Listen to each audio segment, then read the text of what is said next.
Hey everyone, Jamie here. Wanted to quickly hop on before the start of the episode to sneak in a quick announcement about something special that I'm offering next Sunday, May 8th. And what that is going to be an opportunity to witness and participate in a full-length intuitive reading.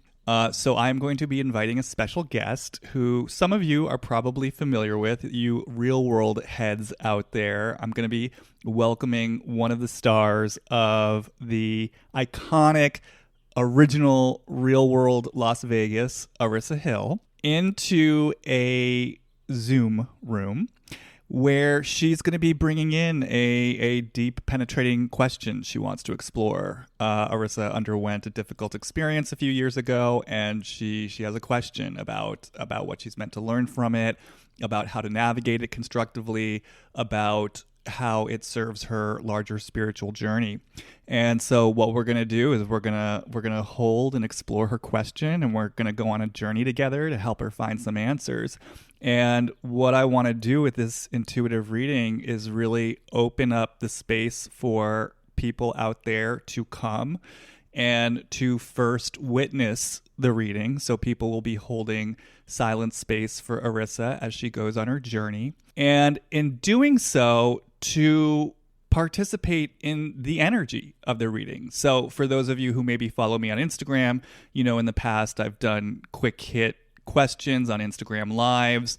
I've even answered quick hit questions in my stories. And a lot of you know that when you have the opportunity to witness someone else's work and to hear about what they're struggling with and to experience them receiving transmissions of energy that are helpful to them, it can also benefit you. You get the benefit of the healing that they are also receiving. And I think it's an amazing opportunity and way for us to see how we're actually all connected and how we're all dealing with our own struggles and conflicts and life themes, and that oftentimes we have more in common than we outwardly assume or feel otherwise. So what I'm going to do is once the intuitive reading is over, I'm going to open the space up for people to reflect upon or ask questions about wherever the reading took them. So whatever topics come up, whatever themes come up, if people have questions about it, they'll be welcome to ask those questions. If the reading took people to a specific place inside themselves that they want reflection about or feedback about, or if they have questions about how it relates to them, you'll have space to ask those questions of me. And so in that way, what's going to happen is Arissa's individual intuitive reading is really going to be held as a catalyst for the larger group and held as an opportunity for people to get something out of it for themselves. My deeper intention with this is really to create a space in this world where it feels like there's just so much division right now and there's just such a sense of chaos and like the world is on fire, to create a space where we can consciously enter a field that is about unity, that is about seeing ourselves in the other, and that is about collective healing. So, having said all that, this is the first place that I'm mentioning it. I am going to send an email out soon to my list letting people know about this. Space is going to be limited.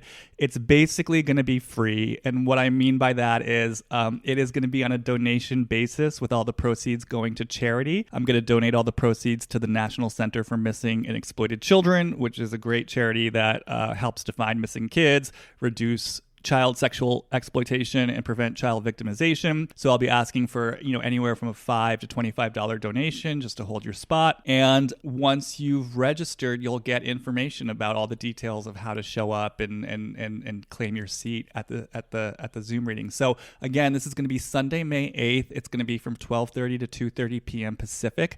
If you are interested in this, if this is pinging your ear as I talk about it, definitely send me an email and let me know, jamie@hollywoodreadings.com. And then, like I said, I'll send you an email with information about how to register. Like I said, space is going to be limited, so definitely reach out to me if it is pinging your ears. And definitely also reach out to me if you have any questions. But that said, I will now roll on out the latest episode. Oh, and by the way, one last note too. I'm pretty sure that tomorrow, meaning Wednesday, I did an appearance on the podcast What Else Is Going On with Terry Fagan, who's been a guest on my podcast. I'm sure all of you know her and many of you love her. We got so deep into so many topics. So if you're wanting more Summer House content from me, go find that episode. If you're wanting to hear a conversation that goes into the energetics of the Chris Rock Will Smith fight, go into that episode. If you're wanting to hear more about Jersey, even some retroactive Beverly Hills stuff, I mean, it was a true deep dive conversation. I can't even remember everything we went into. So if you're looking for more content from me, go check out What Else Is Going On. It should be released Wednesday. I'm so bad with dates. April 27th. And enjoy. Okay, everybody, I'll see you on the flip side. Bye.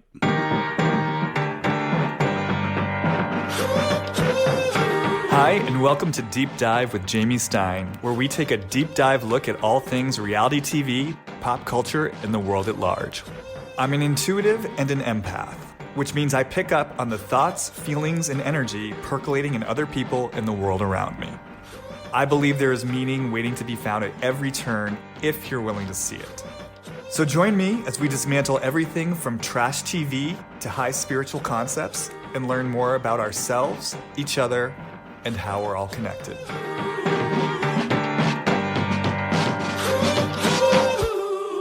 Hi, everyone, and welcome back to another episode of Deep Dive with Jamie Stein. Very excited about today's episode because we're going to be combining two topics that are very near and dear to my heart. One, of course, is the Housewives, and in particular, the Real Housewives of Orange County, which, though I know it has not been at its peak these last few seasons, historically, it is my favorite franchise. And actually, I don't think we've had an episode yet where we've talked about this particular franchise. I think in part because it's not necessarily been the most noteworthy franchise this last few years. And the second topic, I think appropriately enough, is money. And certainly the role that money plays on the Real Housewives of Orange County, the role that money plays on the Real Housewives, and perhaps even just money in general, since it is a topic that tends to have a lot of stigma attached to it. It's certainly charged for a lot of people. There could be a lot of shame around it. So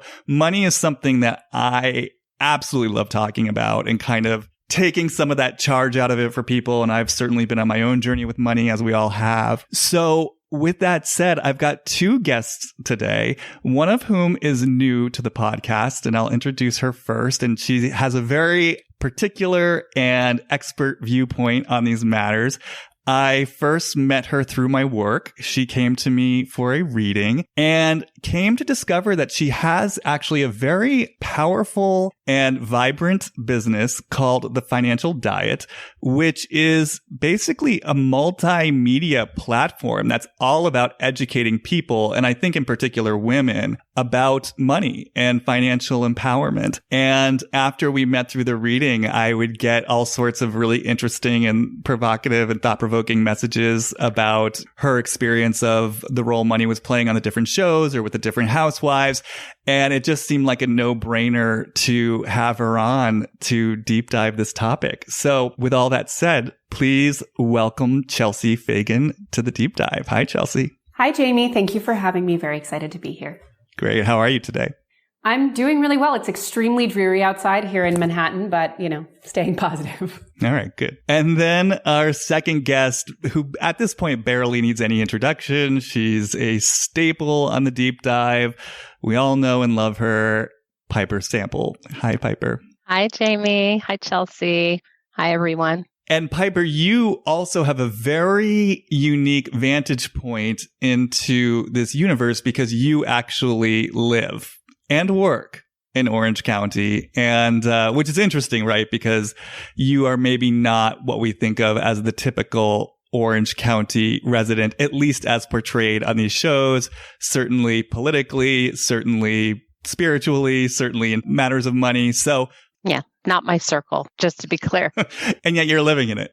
It's an orbit that I I'm in an outside circle of, for sure, but I love the viewpoint. Well, and it is kind of interesting, not that we need to get into this now, but if it's almost like if I were working with you, it is kind of interesting to think of you as living in this orbit, considering that it really isn't something that feels like a natural fit for you. It just suddenly makes me curious about, in the place where we interpret life as a dream and we look at the symbolism of everything, what does it mean for you in terms of personal archetype and history and story that this really is where you're living and it's where you've been living for quite a while? It's a really good question. Definitely outside of something, for sure. And it's also interesting because you've shared with me, this is actually why you watch The Housewives, because when The Real Housewives of Orange County started, you wanted to see how it was being portrayed, this world and this community you live in on TV. And that's what kind of brought you into this universe. And it makes up, their universe makes up maybe about half of the demographics, it's a different tier, let's just say that I live in, and I'm in the mid-range, Orange County as a whole. And I am fascinated with the tier that is represented in this. I, of course, filter in and out of contact with this tier through maybe fundraising events or events that I'm a part of, but nowhere near how they operate. So I'd love to hear Chelsea's perspective related to how they represent themselves in that sort of financial sphere, political makeup. Yeah. And I'm always interested in what you drop into, Jamie.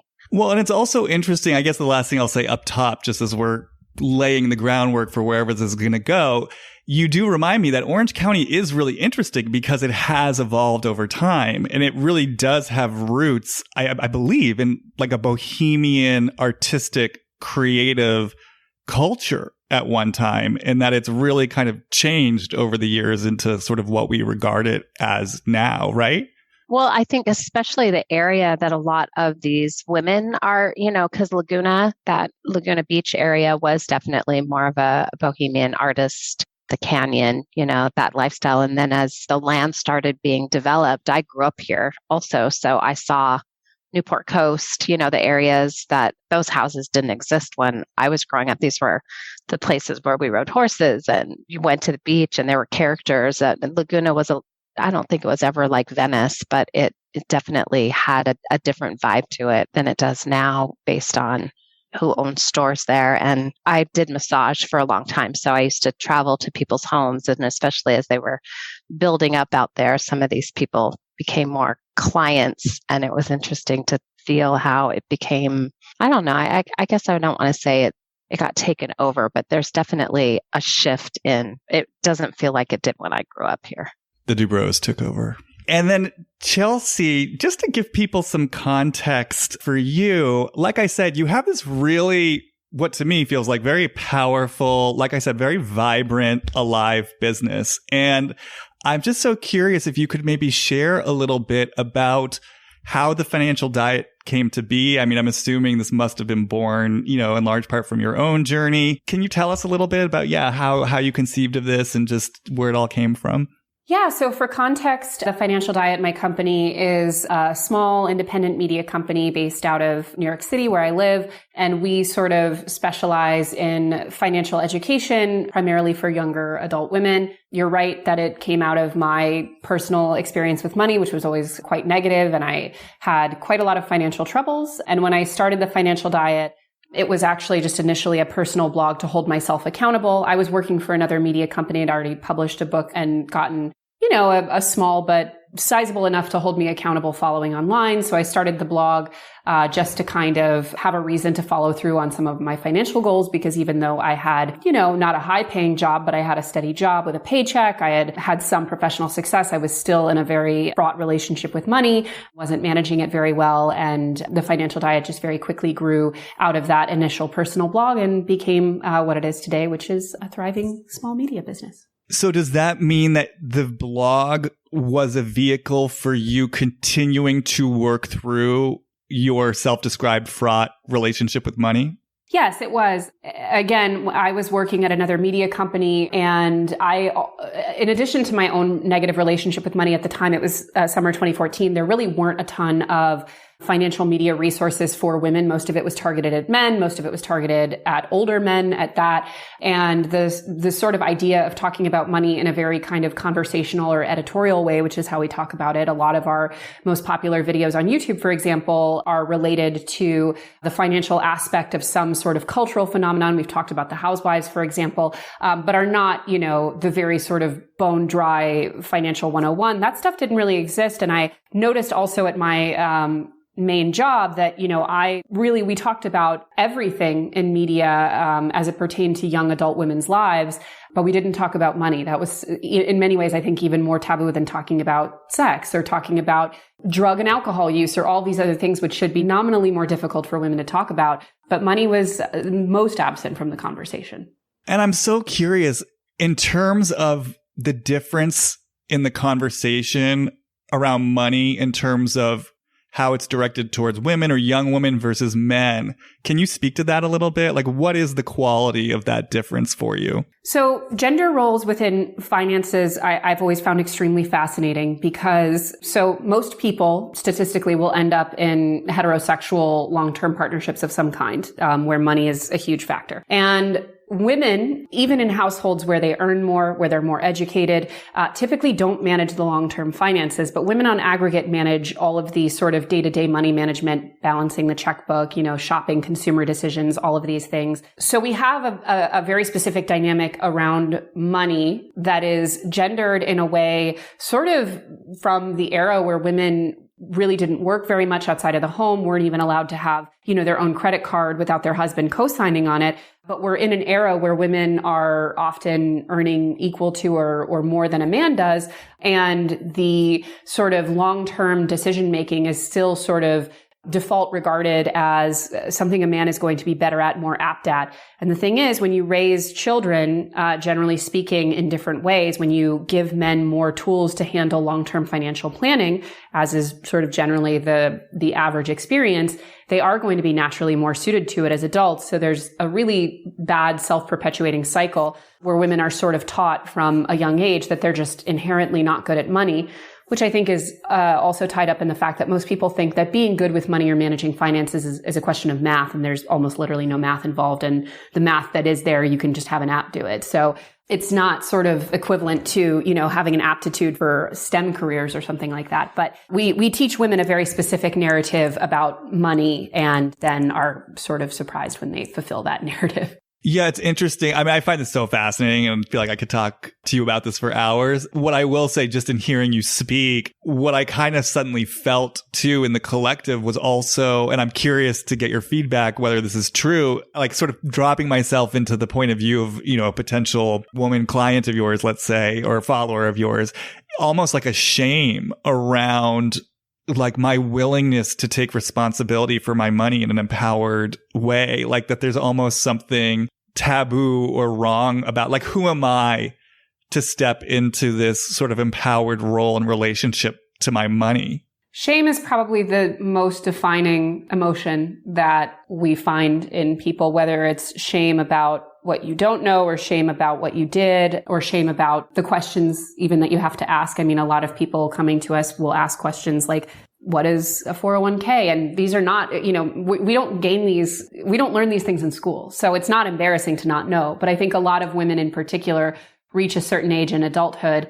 And again, we're talking about women who are educated, women who have, in many cases, professional jobs that pay fairly competitively, that don't even know how to sign up for their own retirement plan, and I think that there's a huge amount of shame in that. And I think the tragedy of it is that they're taking on the shame for what is ultimately the failure of the people who raised them, who educated them, the school system who produced them. Like, it's no surprise that they would be finding themselves in adulthood with very few skills in this area. Yeah. And is it going to be turned against me if I do step into powered relationship with this? And if I do ask questions, if I want to take responsibility for this, what am I going to get called? What am I going to get labeled as? Because you're pushing against a narrative, right? Even if it's unspoken, you're pushing against something. So yeah, I just could kind of feel the flavor of that. Well, and one thing to say on that note is that sad to look at the numbers, but there's a lot of data out there about women earning more in relationships and having financial power in heterosexual relationships,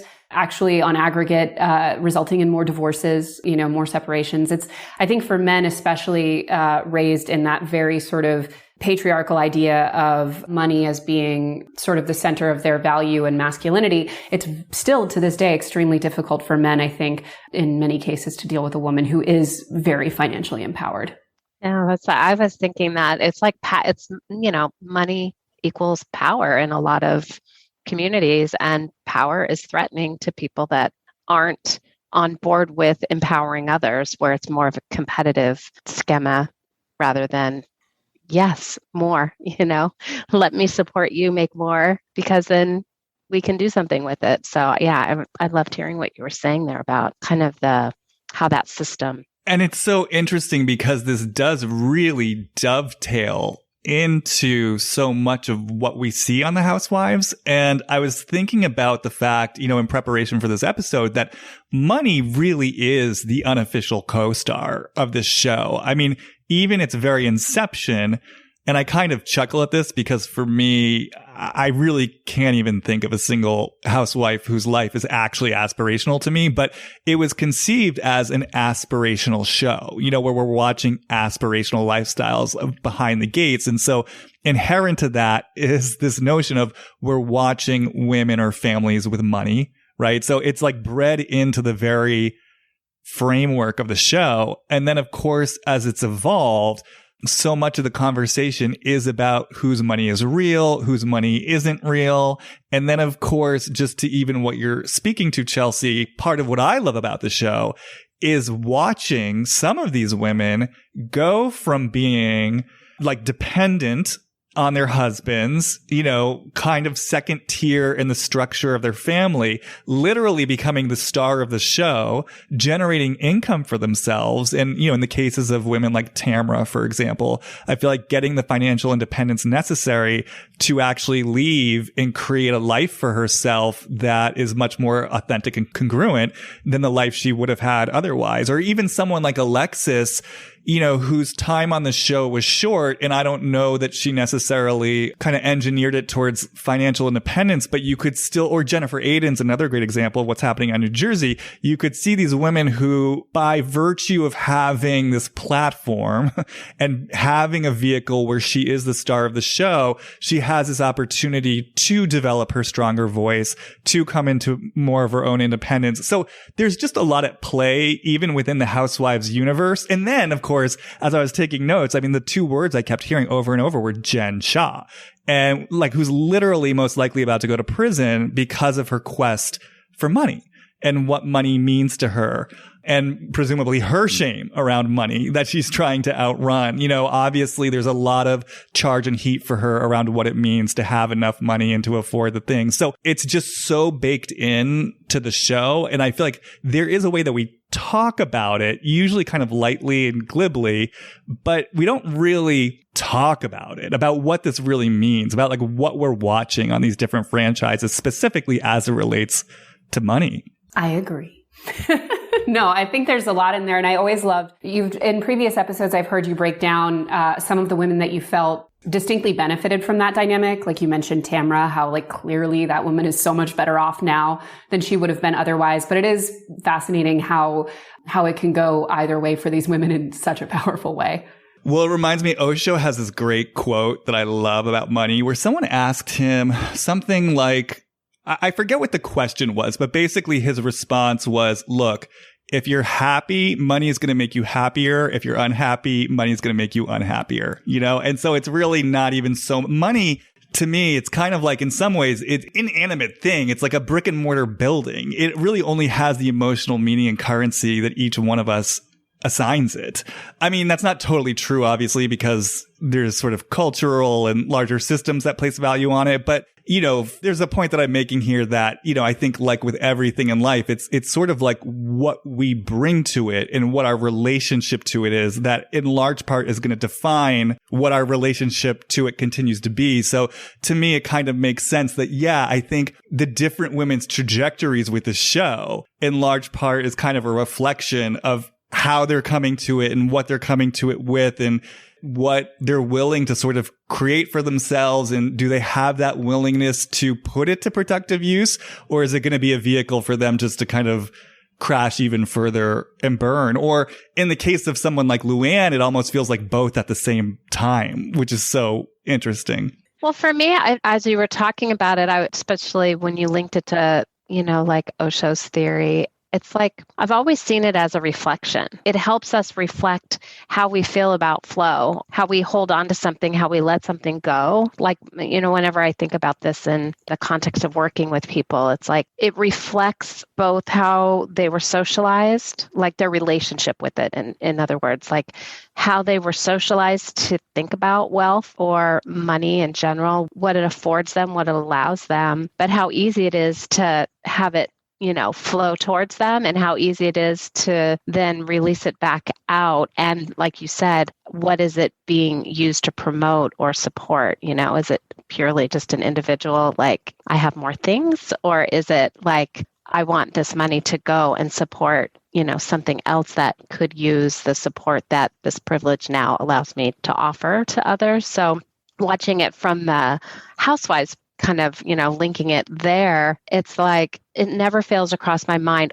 What are these women doing on this show, exposing themselves like this? Like really, what is driving this? And, it usually comes down to a paycheck. This happens to be a job, but it's also, there's something about being known. And in Orange County, being known, like at least in the circles that are sort of orbiting, like I said, around me, it's like, who has more and what are they doing with it? It seems to be the question that people are asking. Well, maybe this is like a really natural segue to get in more specifically to Orange County. And I think to get into the woman who at this point is the centerpiece of Orange County, certainly Bravo has put a lot of stock in her return to the series as kind of the saving grace of the series. And I know she can be polarizing. She's someone who's definitely brought up a lot of different feelings in me over the years. Of course, I'm speaking about none other than Miss Heather Dubrow. There's so much to say about her, not just her and Terry, the Dubrows as an entity. I'll just say up top, because you were talking about this notion of having more and how much do you have, Terry's always been really interesting to me because I find myself triggered by him in a way that I'm not usually triggered, where I just see, and I want to say, like, I am by no means am I like anti-consumer. I'm a consumer. You know what I mean? I consume. I love things. I love nice things. I am not holding myself on any kind of moral high ground when it comes to this stuff at all. And I'm sure if you look at my life and how I live it, I'm sure there's like 1,001 ways it's unconsciously wasteful and all that. But so I don't usually think like this, but there's something with Terry in particular where, like, when I take him in and experience him, I experience him kind of as the ultimate consumer, like consuming for the sake of consuming. Like, he always just strikes me as this guy. I always just see him sitting at a table, shoveling food into his mouth, not because he's hungry, not even because he likes it, but just because I want what I want and I want more of it. It just feels so gluttonous. It will turn my stomach when I feel into it. So I'm just kind of throwing that out there just as kind of like a little overture. And it does. It makes me curious. What is it about Terry that draws Heather in? Like, their relationship is interesting to me. But having said that, I know before we were recording, Chelsea, you were saying, I know that you've had a long-standing fascination with Heather. And I know you were saying before recording, you're actually enjoying the season and you're enjoying her. So maybe we can just sort of start there. Like, where are you maybe historically with Heather and where she is now in terms of this season on the show? I'm obsessed with Heather Dubrow. I truly am. I find her to be the most compelling person that has ever been on my, well, no, okay, I'll tone that down. I don't know the most, but people talk a lot. I'm a big OG Housewives fan. I've watched almost all the franchises. And I know that when we talk about like the greatest housewives, we talk about like a Bethany, a Nene, and I do think those are like the biggest stars. I think they're they make the best television. They're the best characters, maybe. They're the funniest, whatever it might be. But I think in terms of what sort of the paradigm of a housewife is in a vacuum in this context, no one embodies it like Heather. Like, the extent to which that woman exercises control in all things, like from her physical appearance to her diet to her, her presentation, on television to, the scenes that she does with her family to the way that she designed her house, which someone on Twitter referred to as looking like the first class lounge at like the United wing in an airport. Like it very much has that very, very specific, hyper curated energy that I don't think any other housewife really has to that extent. And I also think when we look back at her early seasons, like I will never forget Shannon Beador's first season and the extent to which Heather just gaslighted and tormented that woman. I mean, it was so scary to watch, but it was also so fascinating because not only did she never really seem to truly understand what she was doing, it felt almost like the others also didn't really sort of understand or hold her accountable to it. So I find her really, really fascinating. And I think part of what makes her so fascinating to me from a financial aspect is, from the very sort of like upscale hotel lobby, Sky Mall house, like to the fact that she has a wall of champagne, but it's Veuve Clicquot. Like it's so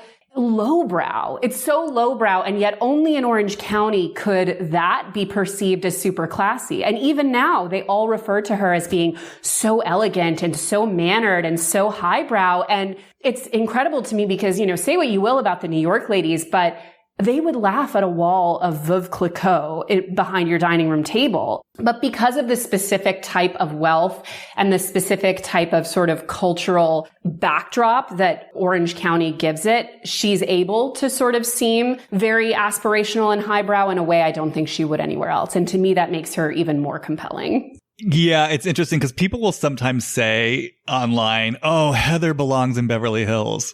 And I'm always just like, really? I don't think so. I think she belongs exactly where she is, which is basically I get to be a really big fish in a smaller pond. That said, I am curious about your thoughts about her specific to this season, because I think you'd mentioned you're sort of enjoying, at the very least, you said you're enjoying the season. Do you find her different this season than in past seasons?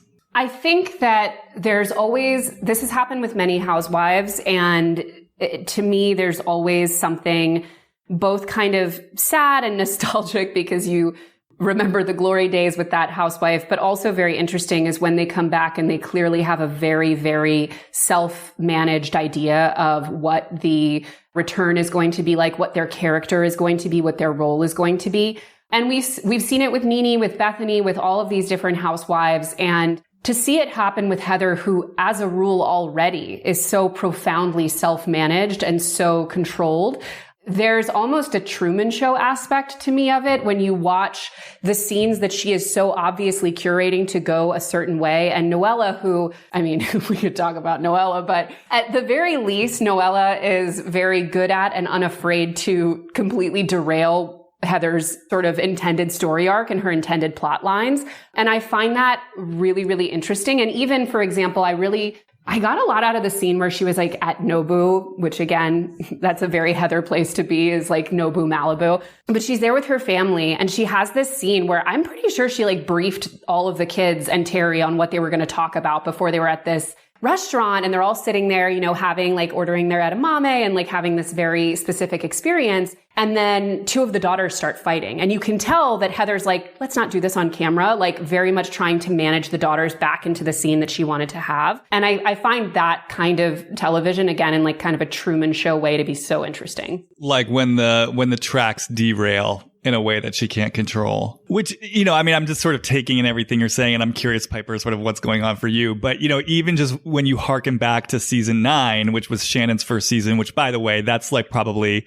one of my favorite seasons of The Housewives ever. It just got me thinking, especially because history is repeating itself now, where Shannon and Heather are once again butting heads. And it just starts getting me curious about what is it about the alchemy of those two? And what is it about Shannon that is so triggering for Heather? I don't really have an answer yet. It's just sort of a question I'm holding for myself because, yeah, to your point, a few years ago, it was vicious. It was vicious. And I don't know to this day that she's ever really taken responsibility for how low she went. I don't think she's let herself know the depth of her cruelty. And in fact, we're seeing that play out this season because it is true. The audacity of Heather to sort of complain about, what was it, like labels to Shannon. And I have to give Shannon credit. Shannon kind of went for the gentler blows. I mean, what I remember was Heather labeling her as an alcoholic. I remember Heather labeling her as needing psychiatric care. Like, do we need to order her an ambulance because she's having a psychotic breakdown? I mean, Heather really went for it in a way that, like I said, I don't think to this day she's ever taken responsibility for.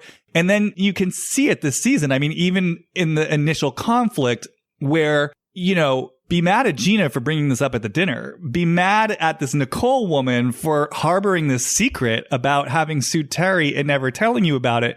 But the way that Heather's wrath and ire just went straight towards Shannon, and in such an aggressive way, it really does sort of lead me to question and to wonder, what is it about Shannon that's so deeply triggering for Heather? Yeah, as you were kind of mentioning these pieces with the little scenes with Shannon, I think what I always feel is a way that she's threatened. You know, it's a deep threat, and to what Chelsea said, it's a very specific image threat. And Shannon, you know, she runs in this circle, but tends to not be perfect, tends to do things that I think for Heather, she looks very down upon and does not want to be associated with. And Shannon is sort of you don't know what you're going to get. Once she starts drinking, she gets sloppy. And I think Heather has a real disdain for sloppiness. She really, really struggles with being associated, I think, you know, being next to something that is unmanageable, and gets highly activated and triggered when she can't control it. And Shannon is not someone that likes to be controlled. So I think that's what I see is, you know, Heather's used to getting her way. She's used to people, you know, sucking up to her and, you know, wanting to be in her orbit. And she does really well with people like that, especially if she's on top. I kind of feel her as someone like, you know, the way she's kind of taken Gina under her wing. And then, you know, watching the scenes with Jen and her husband, I was just like, I don't even know what to say. Like, I was thinking to myself, is she becoming like a couples counselor? Like, is this her entree into, I'm going to start a new business and here it's going to play itself out in all the ways that I can help my fellow castmates in their relationships? Because there was something very orchestrated. I love the way you couch this, Chelsea. It's so spot on for me. Everything is orchestrated, calculated, and if there's any sort of threat to that, I think she wants to shut that shit down. And by the way, I mean, you know, you are right about that. They do have this new TV show where they're working with couples, Heather and Terry. I think they even mentioned it on the show. There's some new show, right? I think it's called like the 7-Year Stitch. Is that what they're calling it? 7-Year Stitch, yeah. Yeah. So, I mean, so yes, that is exactly what's happening. She's creating... I wanted to just say one thing about the alcohol thing in particular, because I do think that the alcohol that you touched on, Piper, is one of the most distilled, no pun intended, expressions of this dynamic, right? Because Heather curates so much of her personality and her personal brand around champagne, right? Like, it is not only like her little catchphrase, and she has the button and she has the wall and she has, you know, her little hidden bars everywhere. Like, she's also in almost every scene of the show drinking champagne, drinking some kind of alcohol, usually champagne. And does so in a way that I think in a vacuum, most people would be like, hey, she's drinking quite a bit. And Terry as well. And Terry, who seemed very sort of not okay with the fact that Ryan didn't want to drink. So there's, you know, clearly drinking is a big part of their lives in a lot of ways, but you'll never ever see Heather even remotely visibly tipsy on the show. You know, she's always carrying her glass of champagne, but never seeming even remotely out of control. And there's absolutely no way that that is not being very, very sort of like actively orchestrated by her. And I think to your point, the fact that Shannon does drink and does become visibly messy, I think part of the reason that it probably gets to Heather so much is because she drinks as well, but she's able to keep it in such a sort of tightly locked role in her life.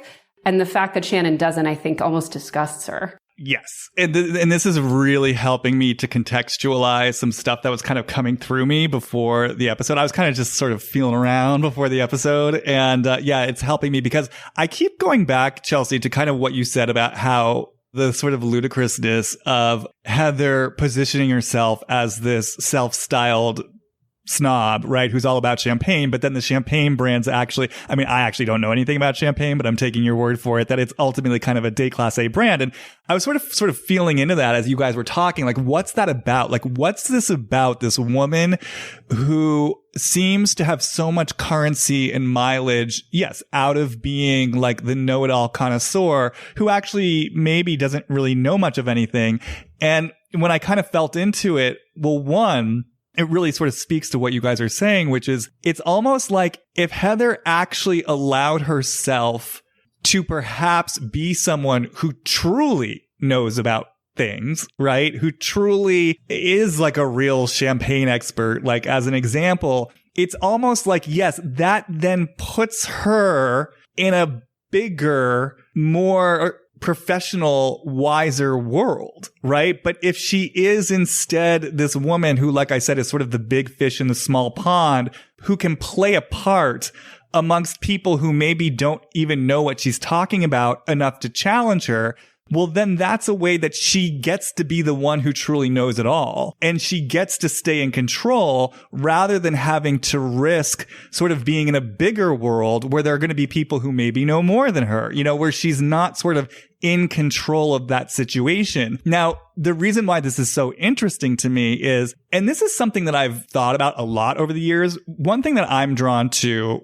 about Heather is the fact that she really did generate some real success for herself as an actress. And I think a lot of times this gets forgotten because it's been so long and she never quite hit it big. But this was a woman who came out to LA and had at least 2, if not 3, lead series roles on network, primetime big 3 network TV shows.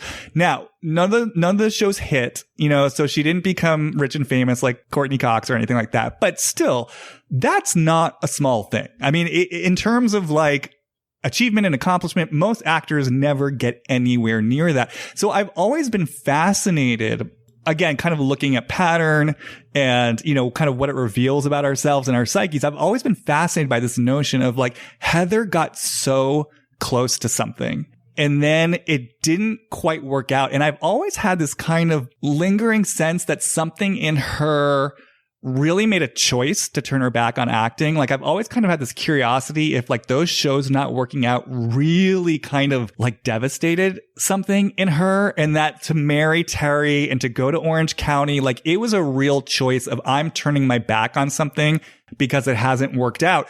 So the point of what I'm getting to, though, is like I've always been really interested about her relationship to her creativity and her creative energy and her acting. And I actually dropped in a little bit to her relationship to acting before this. And part of what was coming through actually was, well, one, deep rage and a feeling of like, you betrayed me in terms of it not working out. But then 2, this sense of like, yeah, I'm kind of holding it at an arm's length, like acting, because if I fully let in acting, if I fully let this creative energy run through me in a big way, it means I'm going to be out of control. It means like the sense that I had from it was like, I'm going to have to know parts of myself that I don't really want to know. And I actually got the sense that she could be a really good actress if she were willing to really open up. But that because she has this relationship to control, she was like approaching acting. I mean, this is all my intuitive, like guesswork, like approaching it from a place of control, approaching it from the sidelines. Let me try to like tiptoe around it so I can get the success and the riches and the fame without having to risk being out of control and truly opening up to myself.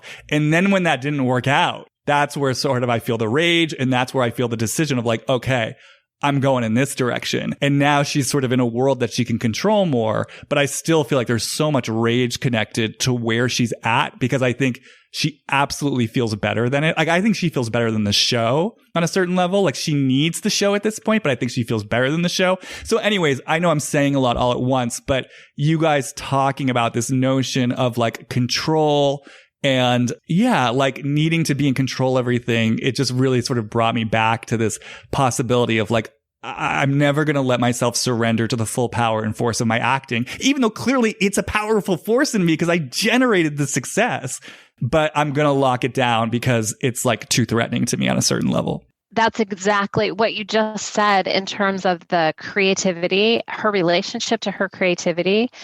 I think that she is such a manager. She's such a controller that she figured out. My take, and I would be more interested to know about like the rage that you're talking about, because I feel it as a reckoning, like a pivot that says, I have to invest my creativity in my real skill set is in management. You know, I'm a manager. I'm not going to let go. I'm not going to let myself feel the parts of me that are like Shannon Beador. I'm not going to let myself feel the parts of me that are less than, the parts of me that are nasty and dirty. I'm not going to let myself feel those things. And when they get mirrored back to me, when they somehow are, somebody is calling me out for something, I will vehemently defend that part that's clearly a part of her. I mean, she's so cruel. Her cruelty is off the chain, but she would never describe herself. She would never allow herself to even remotely like get close to the impact that she has had on people.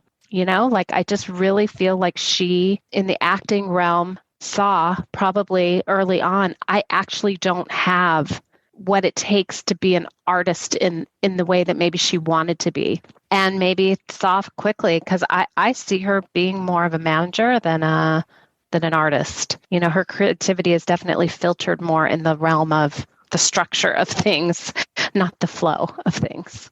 But do you sense that that's true of her essence? Because like, I mean, I agree with you in terms of how she lives her life now, but my feeling is like she becomes this great manager in the place where she doesn't want to open up to her essence. Well, yeah, but I mean, so I never saw her mom on this season when they had lunch with her mom. I was like, oh, okay. Yeah, I forget about like how she was, you know, the family. Her mom was like tenfold her. So that's a good question. I don't think I've ever really, I don't have a love of her. I'm more turned off by her. So I haven't really let myself, I think, invest too much interest in her essence because it feels super far away. But like, I think it came out like watching her with her children. Even though it was orchestrated, even though there was, you know, some management around it, I really actually bought her support of her children, you know, in a way that maybe I hadn't before. I often feel people use their kids on the show to make them look a certain way. And I could get a taste of that. But the way her kids respond to her, I feel like it's genuine, you know, with them. And we got little snippets of it. So in terms of her essence having more of a wildness maybe, or a free, I mean, I think her wildness comes out when it's taking somebody down. You know, she's like a predator almost. That's how the way I see her. It's just like stalking, you know, looking for the next kill. I almost can't feel her because she's so far away from it maybe. Yeah, I mean, I think she is a really good example of the dynamic that we were talking about at the top of this conversation about financial dynamics within marriages, even when women come into a marriage with their own money, with their own accomplishments, being very savvy, that the long-term, short-term decision-making, the sort of real money management and life planning and all of that sort of falls to the man, and that, you know, a woman having too much power, too much money can be very toxic to a lot of heteronormative relationships. I think she really typifies that. And I think when you hear, for example, Terry, the throwaway comment he made to Ryan about how he couldn't imagine having a doctor as a wife, you know, just like on every level, so offensive to so many different people, and says so much about the man that he is and about what he wants his partner to be and what his partner is allowed to be. And through the years, you really see her pursuits being treated as hobbies, as cute, as almost childlike. It's easy to understand why in a marriage where it seems like she's not able to have a whole lot of agency or really even be perceived as an equal or as an adult, why she gets so much mileage in really exerting that power dynamic with other women. And, obviously she does it in such a cruel, undermining way to someone like Shannon. But I mean, look at Gina. She treats Gina like a pet, and she has this very clear dynamic where they're friends and they're able to spend time with each other only insofar as Gina is her fan, essentially. And this is really revealing too much about myself, but I noticed that on the private jet going to New York, Gina had a graphic t-shirt that said, like, did I just hear a cork pop or something like that? Historians of Heather Dubrow might know that is something Heather Dubrow said on a previous season. It was one of her little lines. So I don't know if Heather gave her that shirt or if Gina was just like really cranking it up, but it was gross. It's from Heather's line. It's like a Heather shirt. Oh my God. Yeah. Isn't that funny? Even worse. I know. Both of you have instances where you're like, it's almost like a Heather, spotlight of a product. And like, that's exactly what it is. I mean, which just speaks to the level of like control that she's exerting this season. Well, does she have stock in Vouv? I hope so, for her sake. And just to clarify, Jamie, I'm not a sommelier or anything, but I do have some knowledge of it. My husband's family is actually in wine, and not to say that Veuve is bad or like inherently trashy or something. It's just so basic. It is just so what like almost like a teenage girl would think of as like a really classy champagne, Oh no, I love it. I love it. I love your knowledge. No, I totally get what you're saying.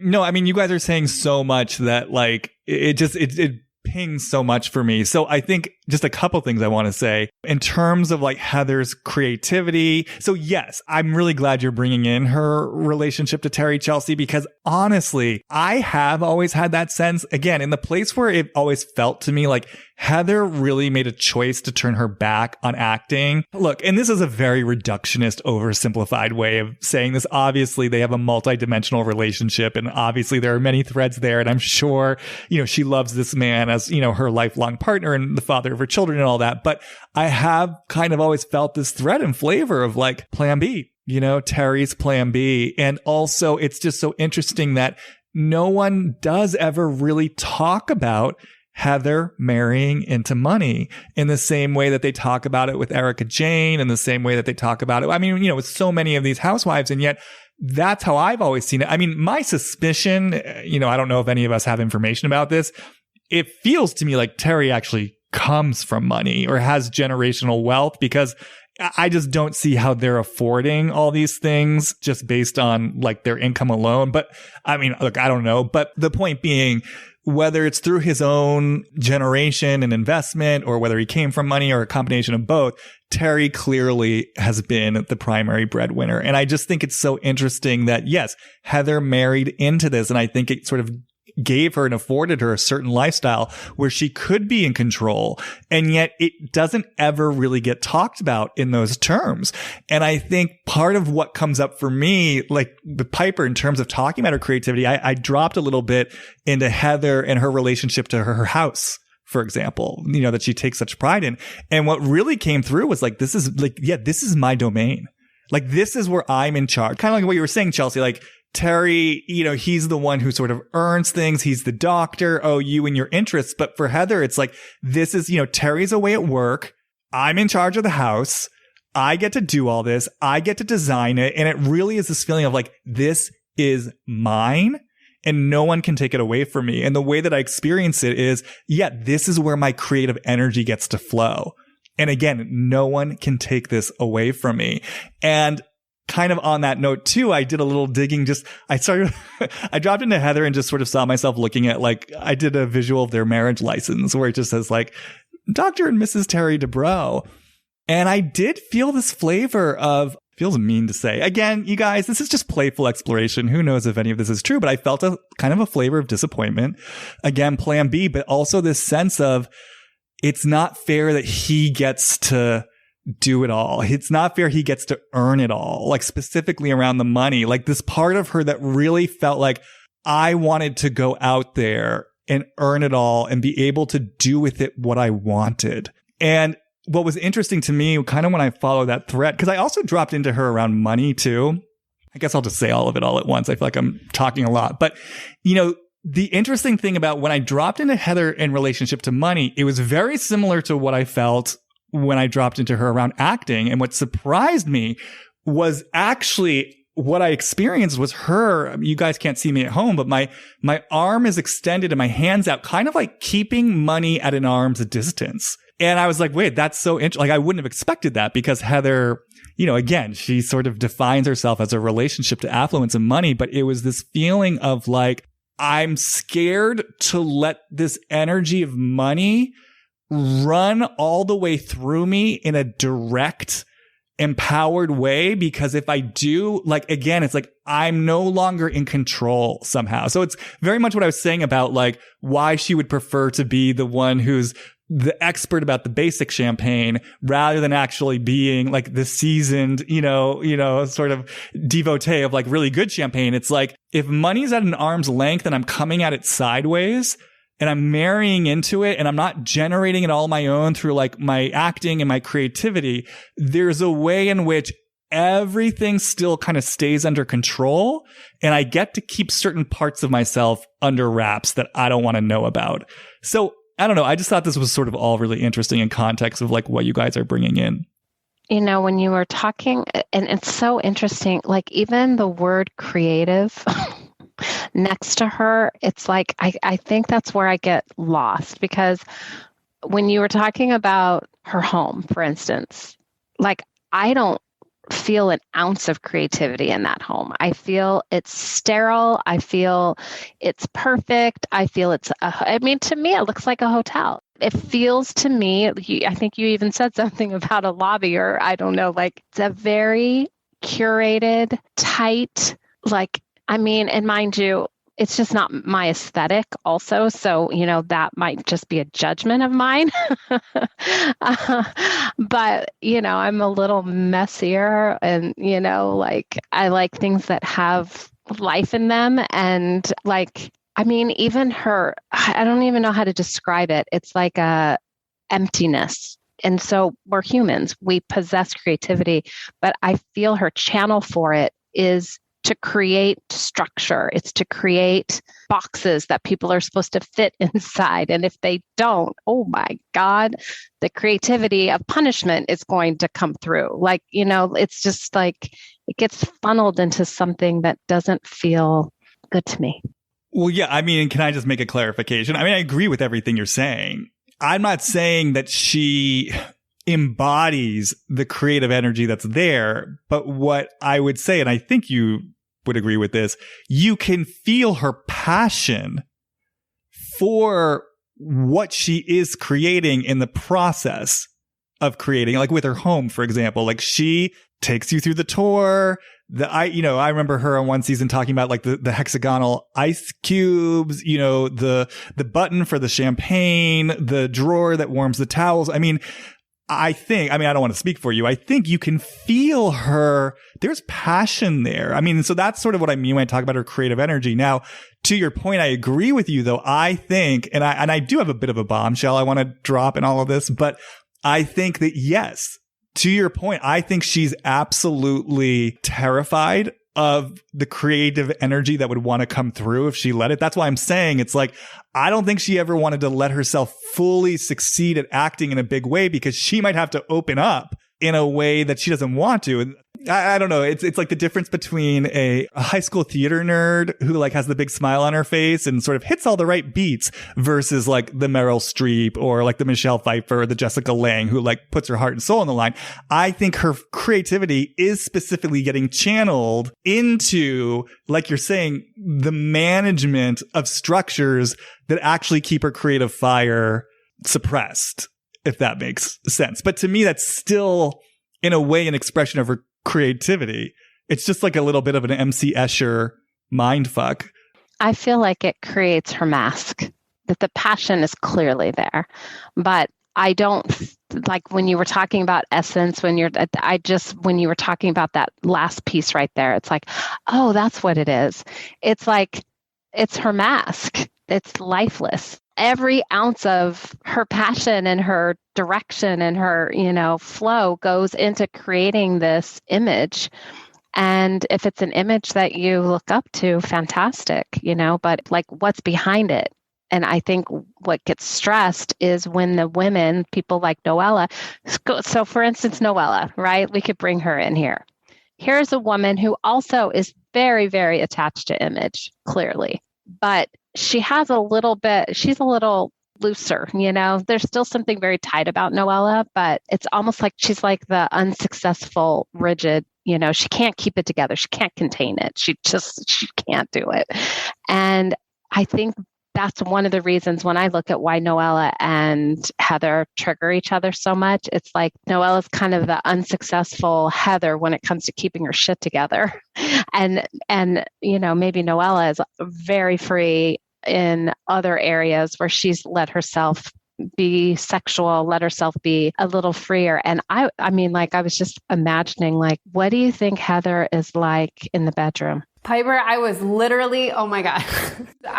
So first I just wanted to quickly say that I actually agree with Jamie and that I think she is a deeply creative person, and what she's constantly creating is this image, which I agree with you is deeply unaspirational, but like I think she would do an incredible job, like actually working for like an airline or working for like a chain of upscale business hotels. Like she would, her ability to create that specific type of experience and spaces, I find that unbelievable. But this entire time I was thinking to myself, like, I always think like, what is Terry and Heather's sex life like if it exists? But I don't know if that's too rude to say on this podcast, but I think about that all the time. And I have gone back and forth over the years in my mind and have come to the conclusion that I just don't think they have a sex life. I just don't think they do.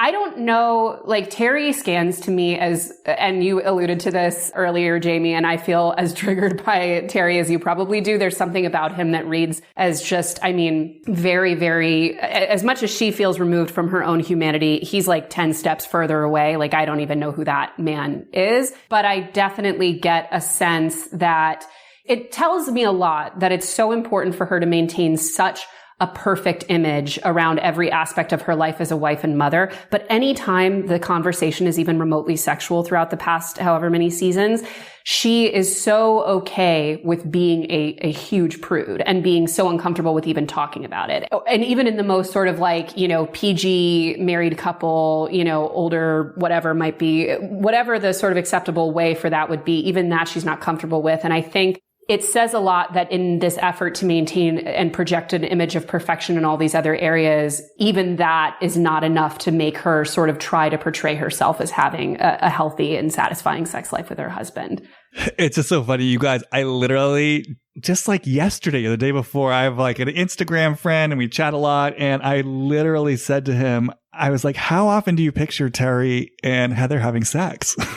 And he was like, I don't. And I was like, and then I started going into it. I was like, well, what positions do you think they do? Like, it was so fascinating to me, the notion of their sex life. So it's amazing to me that this is coming in now. There's so much I want to say, and this kind of dovetails into the bombshell that I wanted to drop that's sort of connected to like my experience of essence and creativity. But I think first and foremost, just to speak to both your points, like I said, I just always get this sense with Heather that there was more of a compromise in marrying Terry than people tend to like give it credit for or acknowledge. And so, yeah, I do really wonder about her relationship to, is she attracted to this man? Is sex with him empowering? Is it embodied? Does she feel like she's sold something out? Does she at times, feel like, yeah, again, I don't think consciously she would let herself know this, but like unconsciously or semi-consciously, like I really kind of compromise myself in a really deep way for the sake of this marriage. Now, maybe this is my Jamie's bias because I just find Terry so distasteful that I can't imagine someone being attracted to him. But yeah, those questions have really come through because, to go back to Shannon, for example, obviously her marriage to David was a disaster. And I know like by the end, they weren't really having sex or anything, but I still felt like even in the midst of all their insanity, you could kind of feel and sense where they once, had a vibe. David was an attractive guy, and you can feel like heat and chemistry in Shannon. Like I think in David, even when they weren't, getting along.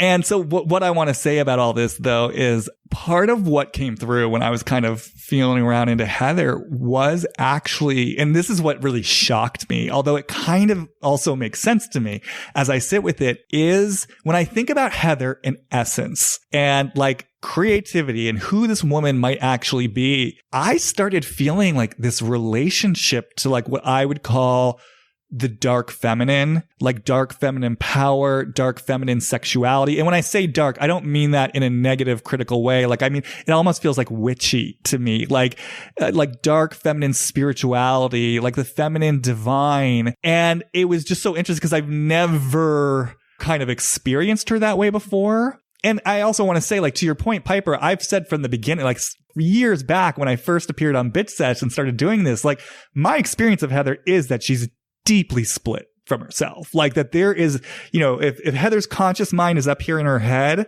like the truth of who she is and her connection to her feelings and her impulses is like way down in the soles of her feet. And there's like a big concrete block. But yeah, just kind of really feeling this place where she has this relationship to sort of powerful, dark, feminine, sexual, creative energy and rage that's just been so hugely disowned. And part of like the flavor that I felt when I was sort of feeling into her relationship to acting was almost like the voice that comes in. And obviously we met her mother that kind of says, Heather, well, this was what was so interesting. It was kind of like the voice that I really heard was like, Heather, you can't make money that way. You can't be successful that way. So what was interesting to me, one, was kind of like feeling like, oh, has Heather been living with an image all her life that there is a certain amount of money she's supposed to have? There's a certain amount of money she's supposed to be making that maybe isn't even true for her spirit or her soul, but it's like an image that came in or she was like taught or that she learned. And then two, having the overlay of that image of like wealth means something. I'm also, as an aside, I'm kind of curious because she's Jewish, right? So part of me was like, I wonder if there was any kind of persecution in the past or anything related to the Holocaust, because I know that can really work its way into the lineage in terms of like financial fear in families and kind of feeling like you got to go out and earn money in order to like be safe, you know? But that aside, getting this message of I can't go out and earn it the way that I really want to earn it, which is through like my creativity, my wildness, my acting. And so then kind of like disowning all this powerful energy, but trying to get at that thing anyway that I think I'm supposed to have, but then kind of doing it sideways. And then the rage of like it not manifesting the way I want it to manifest. So then I have to like compromise in this sort of creepy marriage and sort of settle for the reality show. Like I just sort of feel this feeling as I was exploring it. I'm feeling it now is like there's this powerful, dark, witchy woman in her banging at the walls being like, let me the fuck out. I'm so much better than this stupid reality show. Real Housewives of Orange County. What the F is this? Like we should be doing dark, powerful, interesting theater that like rocks people's souls. So I don't know. I mean, this is the voice that I hear. Maybe this is just complete insanity, but this is what's been coming through. Well, it's interesting because the thing that she's imprisoned by is the image. She's the one that has to unlock herself here. She's the one that would have to, you know how I can usually feel like a system has kept somebody there, or you're bringing in lineage or family. I think that she has seen that she has enough power that if she feels trapped by anything unconsciously, it's the thing that she followed, you know, and maybe she doesn't know how to see it that way or feel it that way. And so she just feels maybe the rage, maybe that's what you're talking about. You feel the rage of being trapped by something. But for some reason, I'm off to the side of it just a little bit. It might just be my lack of being able to understand her completely. Like I don't feel behind her image is so strong. It's really hard for me to get behind it.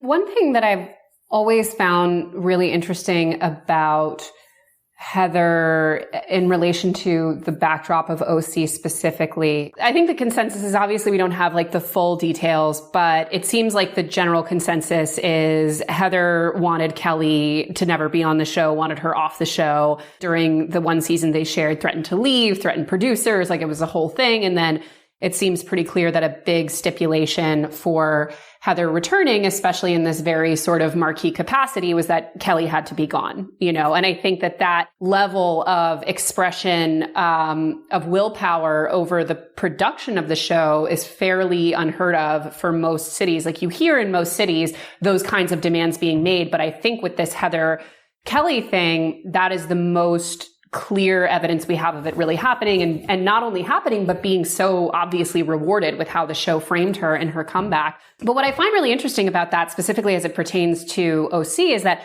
OC for me has always been by far the darkest franchise, by far the one that most, if all of them are different microcosms of America, OC is Trump's America in so many different ways. The stuff that goes on with the children of the OC housewives is unbelievable. And some of it is like off camera, but we're talking guns, we're talking attempted murder, we're talking about, people dying, we're talking about really, really domestic abuse, really, really scary stuff, or even, what you do see on camera with, how Brianna's husband exploded, or the whole saga with Tamra's son. So you have, and many of them are very open Trump supporters. Many of them engage in all kinds of, let's just say, not very politically correct behavior on and off the show, and including much, much worse than things Kelly Dodd has done. And I don't like Kelly. I've never been a fan of her. I think, Jamie, you once said that she just seemed like one of those housewives who's just like not well enough to be on television. And I agreed with that from the beginning.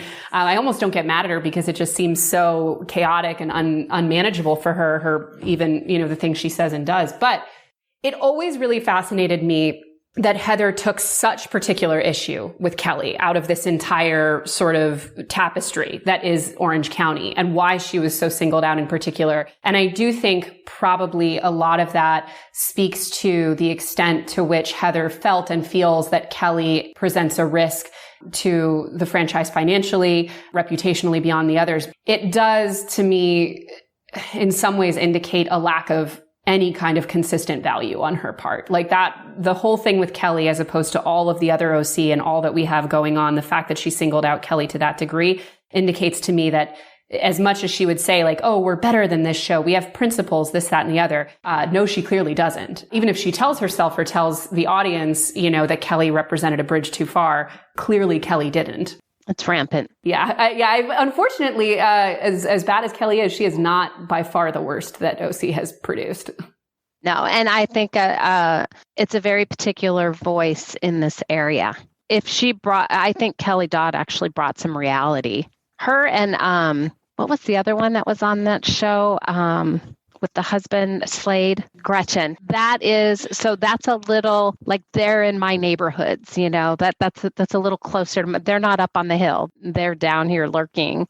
And that's why Orange County has been my favorite franchise, because it is so dark. And I don't think it's ever gotten enough credit for how dark it is. I'm coming from a background, I grew up reading detective novels and crime fiction. So for me to have this Southern California community where, I don't know if people remember this, but like way, way back, Tammy Knickerbocker and her husband, Lou, who died between seasons, and he had promised the two daughters, like, you don't ever have to work. I'm going to set you up for life. When I die, you're going to be rich. And then I guess he married like a mail order bride who he brought to America. And apparently he had a heart attack. And the rumor was that the mail order bride let him die because he'd actually left everything to her in the will.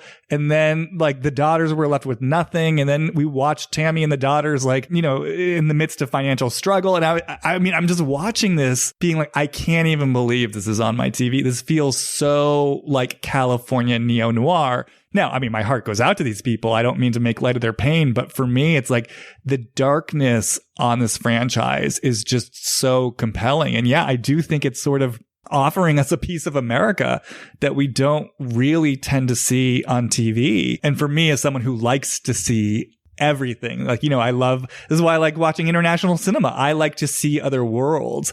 And I think so many people would always be like, well, I don't want to live in Orange County, or, it's religious conservatism and I'm not into that. And I'm like, no, that's actually why I want to watch it. I want to see these people. I'm not exposed to this in my everyday life. And I find it so compelling. I remember the fourth season of OC, which was Gretchen's first season. That was the season that got me into Housewives. And I remember watching that finale And it was kind of the first finale where they brought everyone from the first 4 seasons back. Like Joe was there, Slade was there, Lori was there, Quinn was there, if you remember Quinn. And I remember just watching it feeling like this to me feels like as culturally significant as The Sopranos. Like I feel like I'm watching something that's just so relevant and important and dramatically rich. And it was truly the moment where I was like, wow, this show has a lot going on. You say, Jamie, that we don't see people like this on television a lot. And I have to use some unfortunate socioeconomic terms, but I do think that they're really important to this particular franchise because I'm always very drawn to the particular socioeconomic dynamics and the expressions of wealth, because each expression of wealth on each franchise and in culture is just so different. I agree that we don't see people like this on TV, but I actually think it's that we do see a lot of people like this on TV, but never with a lot of money. Like you don't usually see people like Tamra and her son or Brianna and Ryan on television with a lot of money because they scan, and again, to use an unfortunate term, but like they scan as white trash. They are what we read as white trash in our culture. You know, if you go on their social media pages, if you look at what they're doing, what they're saying, their level of sort of cultural awareness of education, of class, as, you know, Heather would say, like it is very lowbrow in a sense, and very much, again, it's very MAGA, it's very guns and God and family and all of these things that we always almost associate with lower socioeconomic classes. But I think what's really interesting about it is that people tend to think of, for example, Trump voters as being impoverished when on aggregate, they're actually in many cases upwardly mobile. You know, these people do have money on aggregate, and this is what it looks like, but we very rarely display financial aspiration with this particular cultural and social sort of backdrop to it. And that is why, again, I mean, it is not to me insignificant that Heather, on top of being the classy one, on top of being sort of, you know, setting herself apart, is also a Jewish woman in this, what is heavily an evangelical Christian right-wing community, which, you know, in many ways is aligning with all kinds of things that aren't, you know, particularly friendly to the Jewish community. So I do think on every level, Heather's role within this particular type of wealth is unbelievably fascinating, because for as much as she talks about being, you know, her obsessions with class in a very superficial way, she is far and away associating herself with a television show whose sort of fundamental positioning is trashy, even in ways that other franchises of the Housewives aren't. And I think, you know, what's been interesting to me, like when we were having this sort of broader conversation about sort of Orange County and the Orange County milieu, I just couldn't help but also be thinking about the fact that the heart of the show for so many years was Vicky and Tamra and just their spokes on the wheel. I mean, in Vicky's case, you know, a single mother who leaves a bad relationship and then is driven to make her own money, creates a successful business, is really kind of like, I mean, love her or hate her, she's a powerhouse woman. Like she's powerful, right? And really kind of generates a lot for herself. And then, you know, as I've spoken about, Tamra has that in her too. You know, there's a way, like I really think of Tamra as a survivor. She was a teenager when she had Ryan, you know, then ended up in this marriage to Simon, then sort of used the show to really leverage her way out of that relationship. Now is in a happy, fulfilling marriage, has multiple businesses. You know, she's very successful. And so I don't know what I'm saying about this other than the contrast is so interesting to me of like, one, even just looking at Heather, if we think of her as kind of like she married into Terry's wealth and she did it so seamlessly and does it with such a self-possession that no one even ever really talks about it in those terms. Or then you have like a Gretchen, for example, right, who, you know, when she came on was sort of going to marry Jeff. I'm just sort of interested in these contrasts of like, you know, to what you're speaking about, you know, you're sort of bringing in maybe what some might call like a lower level of like social consciousness or, you know, values, how people like sell themselves out for money, what Orange County tends to value as a culture. But then also at the heart of it, like in the case of Vicky and Tamra, two kind of scrappy, powerful women who really, in a way, made something of themselves. I don't know. I'm just aware of that because the texture of Vicky and Tamra feel very different to me than the other franchises. There's a way in which they've survived and generated for themselves that feels very different to me than the other franchises. What I'm hearing you name or sort of talk about is it feels like the culture of this area.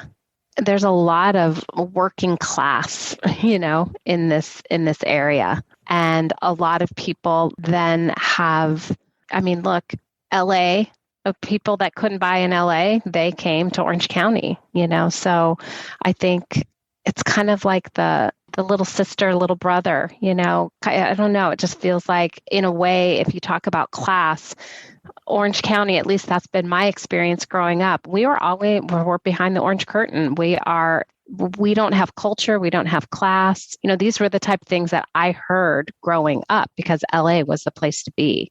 As soon as we were teenagers, and able to go to bars or, have a fake ID. It's like, we didn't hang out here. We went to LA. This was like white trash central, as you've named, especially the areas that were inland from the beach. So I think a lot of people that maybe were inland in the Inland Empire, kind of once they made enough money, made it out, kind of pushed out to the coastal area. And I think that's kind of, you're just naming a little bit of the culture that is around us. When I have kids and growing up, but having them in school, it was like there were schools that you didn't want your kids to go to. And people lie about their addresses so that they go to other schools. So there's this constant influx of different classes sort of trying to blend in. And I think you're talking about where maybe it reveals itself a little bit more. And then maybe people like Heather, who are very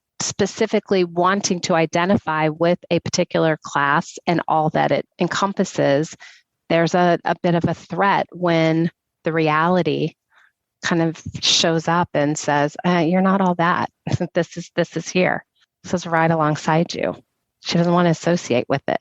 And I think that's true of a lot of people in this area. And at the same time, their kids are addicted to heroin and, doing things that are maybe sketchy in a lot of ways, and they have the money to hide it.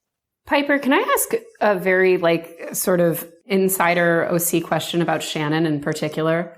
Shannon, I recall, I think, was born and raised in Orange County, grew up in Orange County, and has lived there her whole life, and grew up riding horses and, living the kind of lifestyle you were describing, I think, pre sort of development in a lot of the area.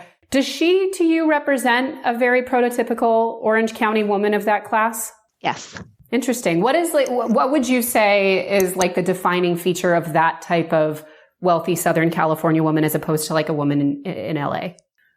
A climber, somebody that is clawing to get to the next tier in whatever way they can and appearing to have education, whatever it is that makes you a good citizen.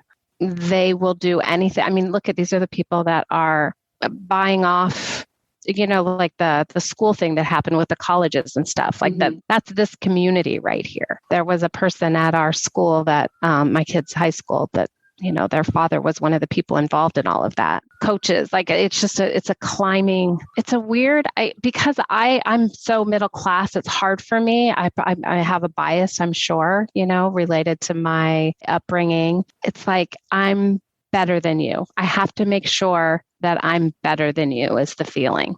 And if I'm not, how dare you? How dare you think you're better than me? That's all I can say.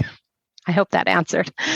As you were speaking, to this experience of this kind of prototypical Orange County resident, I just heard these questions that I wanted to ask of her or him or them. What is it that you want? What is it that you need? What do you really want? What do you really need? What's underneath the impulse to climb? I'm just aware, the blanket topic of this whole episode is around money, and what money means to people. And yeah, I guess I'm just so fascinated, for example, with these characters that we're talking about on this show, on The Real Housewives of Orange County. It's what is underneath that driving need for more, to climb upward? And, if we were able to kind of peel back the drive for more money for money's sake, or even like Terry's consumerism, what's there? What are the human impulses? What wants to be heard? What wants to be seen? What do you want? What do you need? I think there's so much of, especially as it pertains to the different expressions of wealth within these different franchises, I think there's such a sort of narcissism of small differences. And especially, I think part of the reason that Shannon historically has always been so upsetting to Heather is because she's the only one in Heather's tax bracket. Very famously on her first season, Heather's house was very comparable to Shannon's, and Heather kept making the distinction that although they were in the same subdivision, they weren't in the same cul-de-sac or something. Like she had to keep sort of separating it, even though socioeconomically they were very, very clearly on par. And even a lot of the wives were making initial comments about how Shannon's house was actually even nicer than Heather's at the time. And I think that is probably a huge part of what drives Heather's need to, make such a distinction between the two of them. But also, as it pertains to this very slightly different type of wealth, I think something, and this is, maybe getting a little into the weeds on the political side of it, but I think Heather in many ways typifies a very, very specific, ultra rich, sort of nominally liberal person, right? Like she has, LGBT children that she's very, active about supporting. And she makes open references to voting for Democratic political candidates and very much sort of wants to separate herself from the very Trumpified evangelical, OC that is still, the show that she's choosing to be on year after year. So I don't really know how separate she really is. But this very sort of naive belief that those sort of liberal attributes make her very fundamentally different from the other women around her. I'm sure when it comes to things like zoning laws, when it comes to things like healthcare, when it comes to things that are really structural about politics, I'm pretty sure they have the same interests. They're voting in the same way. They think of people in the same way. Like, I don't think Heather is any more motivated to meaningfully address, the homelessness crisis in California than a Trump voter down the street from her might be. But I think someone like Heather, I think, represents a very specific type of wealthy liberal who really wants to drill down on the very superficial differences between herself and someone just like her who might have voted for Trump. And I think that's, to me, why it's even more fascinating that she continues to put herself on this particular show surrounded by the type of rich people that she clearly doesn't want to be associated with. Well, I would say white. Yeah. This is a very white county. I mean, there's a lot of brown bodies also, but this is a very white county. And I would say, in answer to your question, Jamie, like what is it that they're after? I want things to stay the same or make room for me to get better within what's here, but I don't want too much movement. I don't want things to get too chaotic. I don't want to potentially lose the strides that I've made so far, that I worked so hard to get to. There's this attitude here of, I live here because I earned it. And, this was not handed to me. And any laws that are going to jeopardize my tax, property taxes, anything that's going to give to any sort of social services, anything like that. It's like, no, that's not going to happen here.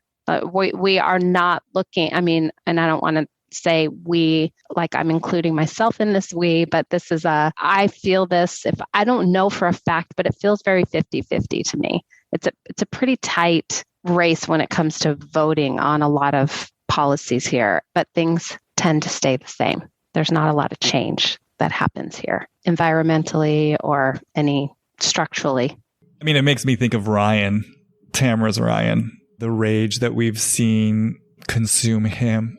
It's strange though, like from the distance of TV, I always feel a lot of compassion for him. I see Chelsea grimaces. Have you dug into what that man has been doing off of television? It is so scary. It is so scary. Yeah, I don't know about that. I think just when I take in this kid who was like born to a single teenage mom, and then, I think carted off to grandparents, when she married Simon, and got displaced and was kind of like, I think there's this sense of the other son, who came in before, and then she created the proper family with Simon. It's just, it's like, and then just even that dynamic of like, it was just him and Tamara for all those years. And then suddenly he's bounced out, Simon comes in and they're the new kids. I just can feel the energy of like feeling like the unwanted outsider, and I can imagine that must have been very painful for him. And I can imagine it probably wasn't really being spoken to, and then Simon comes in with his chest puffed out. But yeah, I mean, to your point, Piper, I mean, he's someone who I feel there is such an anger there that I can see it really lending itself to an entitlement that says like, I want what's mine. I want what I want. And kind of like no one's out there sort of really looking out for me. So like, let me take what I can grab. I'm owed this, essentially. I don't think his personal experience, the values connected to concern for the common good were necessarily modeled in his family systems, in his personal upbringing, right? In a way that he could feel or take in or internalize. Well, and the question is, what is common? What is the collective good and what does that actually include? And I think behind this curtain, it's like our collective is a very small collective and it doesn't actually include the full picture. And I think that is a sad statement about this area. I think it's potentially starting to change, but I'd be interested, this is where I think the platforms like these housewife franchises, have I don't know. I just always wonder what would happen if there was a little more thought associated to why are you doing the show? And if you were to affect some sort of change, if you were to use this potential platform for something other than your own self-promotion, I would love to see what would happen. I mean, I guess that's just not what these are about. But I mean, I remember when New York came around, there was a lot of fundraising things that they were doing, like a lot of the parties were revolving around these little events that they were doing that made people maybe think a little more. And I don't see that happening in Orange County. Well, maybe the last thing I just kind of touch on that's sort of on my mind in terms, I'm always kind of fascinated by Shannon's relationship to money, both in terms of just, there's been noise made on the show about how she's renting this like $20,000 a month house in Newport Beach. And I know it seems like she kind of let herself get screwed over in the divorce from David. And yeah, I don't know. I'm just curious on your take on that, Chelsea. Like with a lot of these housewives, I really wonder how they support themselves in the way that they do, because I'm still just like, how does this all add up? Just even knowing like their income from the show, I'm like, does it really support all of this? But is Shannon kind of a perfect model of like the combination of one, perhaps not being raised in a system that really supported her to know a lot about money and to make empowered decisions about money. And then two, also kind of being in this Orange County world where, again, there was a whole conflict last season about her judging Gina's house as small and sad. And so Shannon's someone who just can't let herself not have like the prime piece of real estate in Newport Beach, even if it means she's like bleeding shitloads of money every month. Like, what do you sort of think about Shannon's relationship to money? Shannon has always read to me like a 17th century Dauphine or something, like true, like old royalty money. She comes from a lot of generational wealth. She was raised in huge privilege. She married into huge privilege. Her constant ongoing health stuff, her body stuff, her, always trying to sort of, find an alternative way to, putting crystals in her teeth and having her lemons, and everything is so this very specific expression of, it's not always women, but often women who have just absolutely never once in their lives been connected to material financial reality. Like the way royalty was back in a different time. And I genuinely think when she goes into a place like Gina's house, it's like impossible to fathom that people live like this, because she's so removed from any social or cultural context in which people do live like that. And have you seen The Favorite? She reminds me of Queen Anne in The Favorite with, always on screen looking and, just like coming on television, with a face full of like needles fresh out of some horrible procedure, looking the way I'm sure no one would normally be okay going on national television looking like. But I think that is a very specific type of wealth. And you do encounter it a lot, I think, East Coast as well. People who have just been so rich for so long, they just truly don't give a shit about a lot of stuff the way other people do. And I think that her ability to expose herself in such an unflattering way, interestingly to me, speaks to an older money than someone like a Heather, who I think is, I think her parents do fine for themselves, but I think clearly she ascended to a different social class in marrying Terry. And I think, not to drill down on it, but she has to write a printed menu that includes an amuse-bouche, which I'm sorry, would never be on a menu. You don't put that on a menu. So it's that insane striving for a higher social class and putting on airs of wealth that someone like Shannon, who has been so rich and so insulated her whole life, just couldn't give two shits about. So I do find her wealth fascinating in a very different way. So do you think that Shannon's just fine? That regardless of the settlement with David and whatnot, there's enough generational wealth there that Shannon's going to be fine for the rest of her life? Oh, for sure. But also people talk about Sonia a lot going into what is it? The Little and Big Edie, the, Grey Gardens. I think Shannon's more of a Grey Gardens figure, if anything, because she's clearly got enough money to let her coast in some Newport Beach house until whenever. And she definitely seems like she's, got a few vices. And I think she's so insulated from the consequences of really any of her choices that I certainly don't lose any sleep over her. Okay, I have one other question for you, actually. I find this so fascinating. And I know you don't have any insider information, but for you, her company, for example, Real for Real, where she's making these lemon tinctures, any of these Housewives ventures that's not like Bethany Frankel. Is this thing making money? And how much money is it making? I'm just so fascinated by this. Is this making money?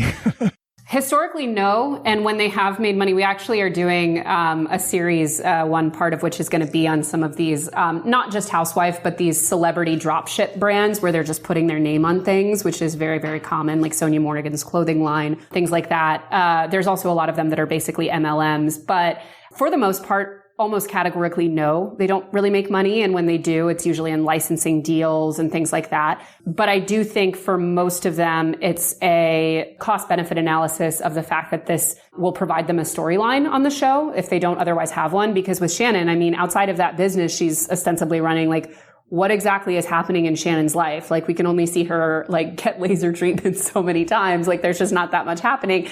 So I do think that they probably I would even be interested to see how they file a lot of this stuff on their tax returns, because I bet a lot of it is being charged essentially as costs for the show, for which they're usually independent contractors. So I definitely think, Bethany alludes to it a lot, and I think they don't let her talk about it too much because it's too inside baseball and breaking the fourth wall.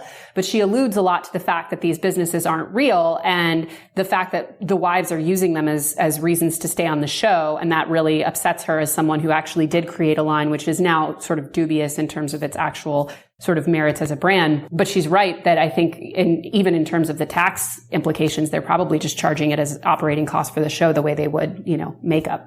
Yeah, because it was kind of amazing. I think Sonia is the only one who actually brought her numbers out on camera. And they were in the negative. Yeah, it was in the red. But that's the stuff that I'm fascinated. I would love to know the numbers of these businesses and how much they cost to run, what they're making.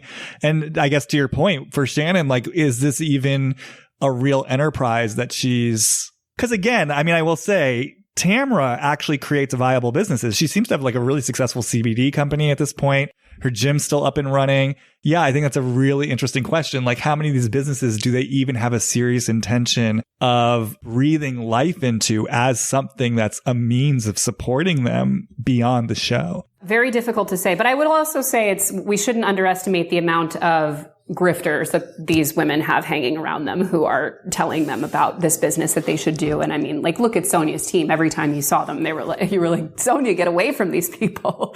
That being said, Jamie, I have to, and I know we're wrapping here, but I must sneak in a congratulations to you for being the only person that I've heard outside of they did a thing on the Bravo docket to truly call out the extent to which Sonia Morgan was a malevolent actor in her lawsuit and completely screwed that production company over in such a malicious malicious way. Everyone's always like, Sonia's so adorable. And I was like, thank you, Jamie. I felt so gaslit by the Sonia discourse. Oh, no, it drives me crazy. I mean, her behavior on season 5, I mean, the fact that I can even enumerate the different seasons is a little concerning to me. But that season when Heather Thompson was trying to help her with her brand and giving her this free business advice, and the level of entitlement that Sonia just exhibited through that, like, because I mean, these are matters that are near and dear to my heart. And this is actually the one place where I actually really connect with Bethany, because Bethany, typically I'm not like a huge Bethany fan, but like, I appreciate how seriously Bethany takes matters of business. And I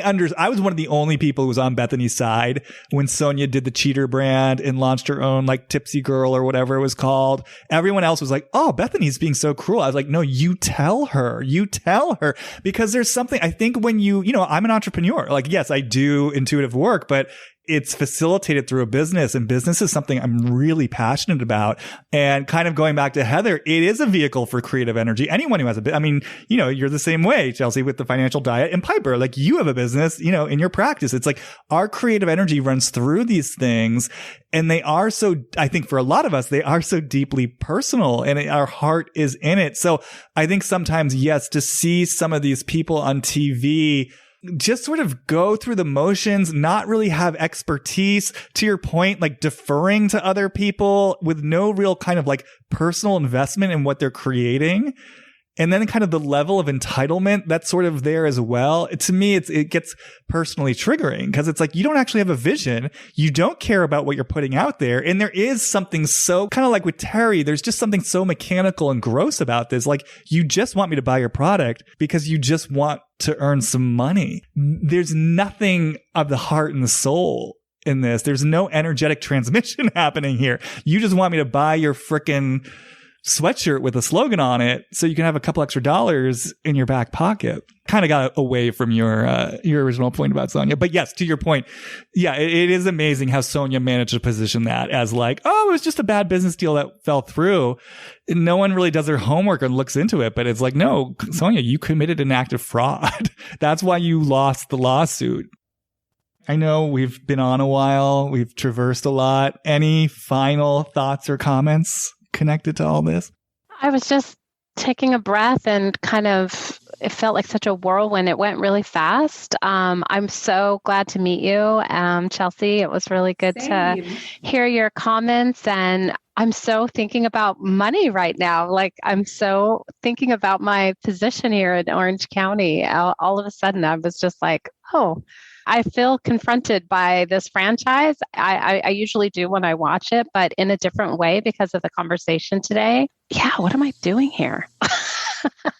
But it was a really, I just want to say thanks, Jamie, for including me in the conversation. I feel like I learned a lot, and I really appreciate the sort of linking this, business. I always think about these franchises as a business, and who is making money and how are they making money, and are they doing this to make more money? And, is it working? Obviously, they're really trying to be on the show, but there's such a cost also. That's what I'm thinking about right now. I agree. It's been such a pleasure to me. I've been such a fan of you and Jamie's previous episodes, so this was very exciting. And I will say, for me, as kind of a concluding thought, I really do love watching these shows through a socioeconomic prism, and especially seeing the sort of different types of expressions of wealth. And I think Orange County is just by far the most interesting in that regard, because it's just such a particular type of wealth that, to Jamie's earlier point, we don't see or talk about enough. Can I slip in one last question to you, Chelsea? Of course. Well, I mean, the question that's been on my mind, going way back to your introduction and you talking about how you really navigated a journey for yourself from a place of like a fraught relationship with money to like what seems to me like a very abundant, like I said, thriving business. I'm just curious, for anyone who's listening right now, particularly women, if you had like pinpoint the most important sort of kernel or turning point in your journey of how you did that, because I know from experience, I come from my own background of fraught relationship with money, and it is quite an odyssey to heal that. And actually, for me, hugely spiritual and transformative. But going back to you, I'm just curious, like, what would you say to the listeners who are looking to transform their relationship to money, who are looking to transition from a place of, God, this is so fraught and stressful and there's scarcity and deprivation and I want to change that and it's so overwhelming. What for you has been kind of the primary turning point in that sort of healing journey with money?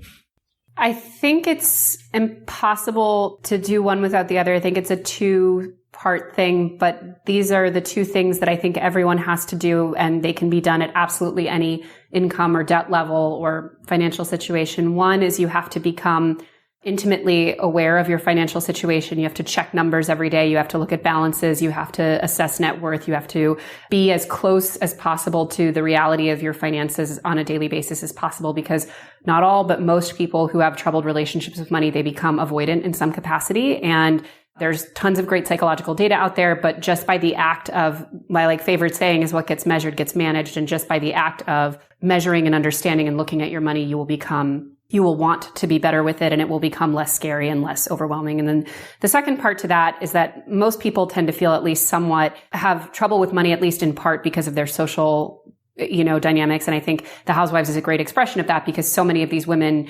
enter fraud and go into debt and do scams and all of this in an effort to keep up appearances. But the microcosm of that exists in everyone's life, and your social circle and the people you surround yourself with, even your family and your relationships, they're going to define what you feel that you have to spend, the expectations you feel you have to live in, up to, how honest you feel you can be. So we recommend having at least one, but, more is better, sort of a financial buddy, the way you would like a workout partner if you were looking to go on a fitness journey, someone with whom you can talk really honestly about money, be very frank about your budget, hold each other accountable to goals, and just feel that you're able to sort of be seen and appreciated for who you are, regardless of your current financial state. Because again, for a lot of people, and I was one of those people, for example, if you're someone who tends toward things like credit card debt, having a social circle where you feel that you have to keep spending money in order to be accepted is almost guaranteed to keep you in that cycle. Oh God, there's so much we could talk about here. Maybe I'll have a special, if you're willing to come back at some point, we could do a special just money episode. There's so much here to talk about. And I think it has such, for me, it has such spiritual roots as well. And I think money gets a bad rap, because of the stigma and the way that it's used and abused. But I think like anything else, it is just a current of energy, and it's a creative force. And I feel like this is true of you too. I have so much passion and pleasure in helping people to get aligned with their right relationship with money and what money actually means for them. And to your point, to get into like practical, clear relationship with it. And how do they want to interface with this current of energy that exists in our world? So having said that, Chelsea, where should people find you? Just The Financial Diet. We're on YouTube. We do events. We have books. We have all kinds of stuff. The Financial Diet. Okay, great. As always, you can find me at Instagram, Jamie Stein, JamieStein. And if you're interested in my work, head to HollywoodReadings.com. You can read more about it there. I am opening the door back up for some appointments. I'd kind of closed the door for a little bit to catch up with my current schedule. So yes, if you have any interest, email me, let me know, and I will see you guys next time. Bye.